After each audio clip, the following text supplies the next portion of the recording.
எல்லாருக்கும் வணக்கம். என் பேர் தர்ஷினி. நான் வந்து பட்டுக்கோட்டை பக்கத்தில் உள்ள கோரவேல்காடு அப்படின்ற கிராமத்துலேருந்து வர்றேன். நான் வந்து 2021 passed out Tamil Nadu college of engineering கோயம்புத்தூரில் படித்தேன். அப்புறம் வந்து வீட்டில் வந்து ஃபார்மிங் ஸ்டார்ட் பண்ணாங்க. எங்கள் அப்பா எப்படின்னா அவங்களும் சும்மா இருக்க மாட்டாங்க, எங்களையும் சும்மா இருக்க விட மாட்டாங்க. ஏதாச்சும் ஒன்று பண்ணிகிட்டே இருக்கணும் எங்கள் அப்பாவுக்கு. அதனால் வீட்டில் வந்து ரேபிட் ஃபார்ம், பவுல்ட்ரி ஃபார்ம் எல்லாம் ஸ்டார்ட் பண்ணோம். அந்த 2021 to 22 வந்து அதிலே போச்சு. பட் அது வந்து சக்ஸஸ் ஆகலை. அதனால் 2022 April 3 வந்து இங்கே நான், என் அம்மா, என் தம்பி 3 பேரும் இங்கே வந்து என்னை வந்து ஜாயின் பண்ணுறதுக்கு வந்தாங்க. அப்படியே போச்சு. ஒரு 2.5 years ஆயிடுச்சு. ஃபஸ்ட் 2 வருஷம் வந்து நல்லா மோட்டிவேட் பண்ணாங்க வீட்டில்.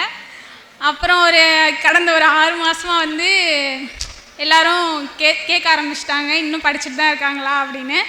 அப்படியே போச்சு. அப்புறம் ஒரு ஸ்டேஜுக்கு மேலே இதுக்கு மேலே முடியவே முடியலை, வெக்கேட் பண்ணிடலாம் அப்படின்ற நிலைமைக்கு வந்துட்டேன் நான். இந்த ஆர்ஆர்பி கிளர்க்கு கிடச்சது வந்து வீட்டில் எல்லாருக்குமே ரொம்ப ஹாப்பி. அம்மாலாம் அப்போல்லாம் செம்ம ஹாப்பி வீட்டில். இப்போ என் தம்பி இங்கே எல்லோரும் பேசினதை வச்சு அடுத்து நான் இங்கே வந்து ஜாயின் பண்ண போகிறேன் அப்படின்னு சொல்லிட்டுருக்கான். அந்தளவுக்கு மோட்டிவேட் ஆகிட்டாப்புல. அப்புறம் எனக்கும் என் தம்பிக்கும் எங்கள் அம்மா அப்பா தான் ராஜா ராணி. ஏன்னா அவ்வளோ கஷ்டப்பட்டுருக்காங்க. அப்பா அங்கே ஃபாரினில் இருக்காங்க. அப்பா சம்பாதிக்க மட்டும்தான் முடிஞ்சது கஷ்டப்பட்டு. எங்களை பார்த்துக்கிட்டதெல்லாம் அம்மா தான். ஒரு சிங்கிள் லேடியாக இருந்து ரொம்பவே கஷ்டப்பட்டு பார்த்துட்டு இருந்தாங்க. இந்த என்னோடய வெற்றி வந்து எங்கள் அம்மா அப்பாவோட கஷ்டத்துக்கான ஒரு அங்கீகாரம். அப்புறம் ஃப்யூச்சர் அச்சீவர்ஸ்க்கு என்ன சொல்லணும்னா, எனக்கு வந்து குவான்ஸ், ரீசனிங் ரெண்டுமே ஓரளவுக்கு நான் வந்து பிக்கப் பண்ணிட்டேன். இங்கிலீஷ் மட்டும் கொஞ்சம் பிக்கப் பண்ணுற மாதிரி இருந்துச்சு. அதை 3 ஆவரேஜாக வச்சதுனால தான் இப்போ நான் வந்து கிளியர் பண்ணியிருக்கேன்னு சொல்லலாம். அப்புறம் ஃபஸ்ட்டு வந்து கிளாஸ் பேட்ச்சு.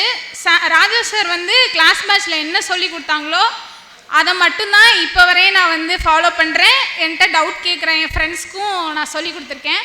அப்புறம் என்னோடய வாழ்க்கையில் ஃபேமிலி எப்படியோ அப்படி தான் என் ஃப்ரெண்ட்ஸும். எனக்கு காலேஜ் ஃப்ரெண்ட்ஸ் ஒரு 2 பேர், ஆர்த்தி, சவுண்ட்னு. ஐடிபிஐக்கு வந்து பாஸ் பண்ணியிருந்தேன். கிளர்க்கும் இன்னொன்று ஜாம்க்கு இன்டர்வியூக்கு போயிருந்தேன்.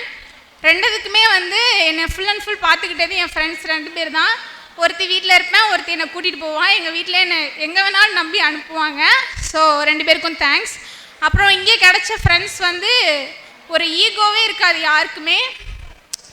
என்னோட வெற்றி அவங்களோட வெற்றி மாதிரி பார்ப்பாங்க. முக்கியமாக சிவான்னு ஒருத்தி இருந்தா, அவள் இப்போ இல்லை, அங்கே வெக்கேட் பண்ணிகிட்டு இருக்கா. அவள் கண்டிப்பாக அடுத்தது பாஸ் பண்ணி இந்த ஸ்டேஜில் பேசணும்னு எனக்கு ரொம்ப ஆசை. அப்புறம் சண்முகப்பிரியா, அப்புறம் பிரியதர்ஷினி, இவங்க எல்லாருக்குமே தேங்க்ஸ்.